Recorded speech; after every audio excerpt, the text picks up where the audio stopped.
Saudi আরবে চলতি বছর ১০০ জনেরও বেশি বিদেশি নাগরিকের মৃত্যুদণ্ড কার্যকর করা হয়েছে। ফরাসি বার্তা সংস্থা এএফপি এ খবর জানিয়েছে। মানবাধিকার সংগঠনগুলো এর সংখ্যাকে নজিরবিহীন বলে উল্লেখ করেছে। এএফপির তথ্য অনুযায়ী ২০২৪ সালে এখন পর্যন্ত মোট ১০১ জন বিদেশির মৃত্যুদণ্ড কার্যকর করেছে সৌদি আরব।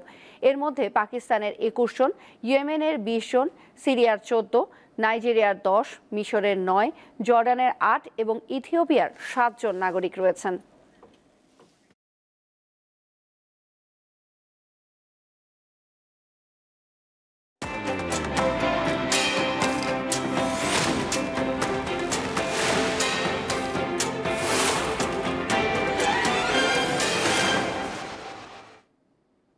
এবার জানাবো এক নজরে দৈনিক পত্রিকার শিরোনাম।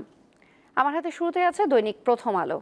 তাদের প্রধান শিরোনামে আছে অত্যাবশ্যকীয় সংস্কার শেষেই নির্বাচন, জাতির উদ্দেশ্যে ভাষণে প্রধান উপদেষ্টা। অন্তর্বর্তী সরকারের ১০০ দিন পূর্তি উপলক্ষে জাতির উদ্দেশ্যে ভাষণ দেন ডক্টর মোহাম্মদ ইউনূস। এর বাইরেও আছে চট্টগ্রাম ওয়াসায় পয়ঃনিষ্কাশন প্রকল্প দেরিতে শুরুর মাসুল ৬০০ কোটি টাকা। আরও আছে ব্যাংক থেকে লুট করা টাকা এখন খেলাপির খাতায়, বাংলাদেশ ব্যাংকের তথ্য। দৈনিক ইত্তেফাকের প্রধান শিরোনামে আমরা দেখতে পাচ্ছি নির্বাচনী ট্রেন যাত্রা শুরু করেছে নতুন ইসি কয়েকদিনের মধ্যেই। সরকারের ১০০ দিন পূর্তিতে জাতির উদ্দেশ্যে ভাষণে প্রধান উপদেষ্টা। এছাড়াও আছে আগামী ২ বছরে অর্থনীতিতে ৩ ধরনের ঝুঁকি থাকবে, দেশে ব্যবসার সবচেয়ে বড় বাধা দুর্নীতি, সিপিডির জরিপ। এছাড়া আছে জুলাই আগস্ট গণহত্যা, সাবেক ১২ মন্ত্রী সহ ১৪ জনকে আজ ট্রাইব্যুনালে হাজির করা হচ্ছে। এর বাইরেও আরেকটি সংবাদ আছে দেশ পুনর্গঠনের প্রস্তুতির ডাক জাতীয় নাগরিক কমিটির। ১৬ থানায় কমিটি গঠন, ৭ জেলায় কমিটি দিয়েছে বৈষম্য বিরোধী ছাত্র আন্দোলন। দৈনিক কালের কণ্ঠের প্রধান শিরোনামে আমরা দেখতে পাচ্ছি রিসিভার নিয়োগে শিল্প আরও রুগ্ন। বেসরকারি খাতে রিসিভার নিয়োগের একটি চিত্র গ্রাফিক আকারে তারা দেখিয়েছে। এর বাইরেও আছে সরকারের ১০০ দিন, জাতির উদ্দেশ্যে ভাষণে প্রধান উপদেষ্টা। নির্বাচনী ট্রেনের যাত্রা শুরু, দ্রুত রোডম্যাপ।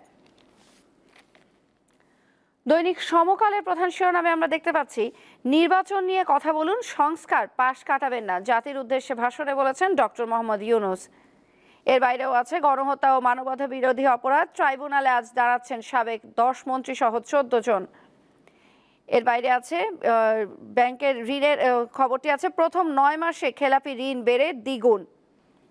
এর বাইরেও বিদায় লগ্নেও ঢাকা আসছেন বাইডেনের বিশেষ প্রতিনিধি। দৈনিক যুগান্তরের প্রধান শিরোনামে আছে জাতির উদ্দেশ্যে ভাষণে ডক্টর মোহাম্মদ ইউনূস বলেছেন নির্বাচনী ট্রেনের যাত্রা শুরু।